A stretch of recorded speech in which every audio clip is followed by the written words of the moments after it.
go! Woo! Alright, this is the Hicks Hooks Cheap and Easy Bass Fly. It's cheap because it's only a couple materials. You got your size 8 hook, you can use any size, lead eyes, crystal flash, and some CT fur. I'm going with the olive CT fur and the chartreuse flash. So I'm going to lay my base on here. I like this fly because it's caught me many different bass, stripers, largies, smallies. So I'm going to take this fur, this flash here, and I'm going to cut about 5 inches off. I'm going with like a 2.5 to a 3-inch tail. So snip that off, and the first section of the tail, it's going to kind of be in the middle of the tail. There's about an inch and a half, and I'm just going to tighten that down and kind of keep it as stiff as I can off the back. And when I cinch it, I can just put it right there. I like this stuff to work with. I'm going to tie up. I'm going to put the rest of it down.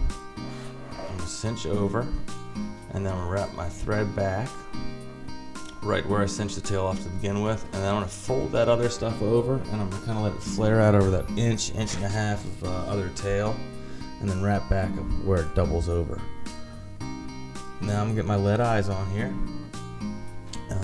These are big eyes because right now I'm fishing a little deeper than usual, so they kind of wobble around the hook. My way of negotiating with that is I kind of wrap a couple millimeters in front, a couple millimeters behind. And I put like a tent over the top of those eyes, and then what I'm going to do is I'm going to just cinch down underneath. I don't use glue. I've never had to with this kind of tie on, so my flies always last, and it keeps those eyes straight and on the right side of the hook like a cue. Then I'm going to wrap back down where it doubles over. You can see they're tight on there. And then I'm going to take my CT fur, and I use about 3 inches, more than I really need. And I'm going to take that first little strip, just very, tie it right on where the thread meets it.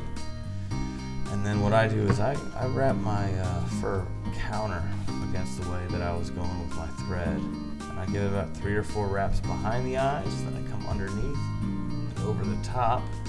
And I'm really pulling that hair back. I'm trying to go once, maybe 1.5, 2 times over. And I'm going to snip it. And that has a tendency to flare forward, so you really want to take the excess, take your thread, get your 2 hands work together, and kind of push it back and wrap at the same time. Now, if it flares straight up and down, that's fine. You don't want it going forward, but straight up and down is fine, because that's going to cause that water to kind of ripple over it and it'll bend back, but also it gives you a real nice wobble action. The lead eyes get you down, and the wobble action from that CT fur, that causes that tail back and the back to undulate, and the action on this sucker is great. I'm telling you, some fish, some flies catch the fisherman. This fly, it catches the fish. And don't forget to subscribe. Hicks Hooks, baby. Where the action's at.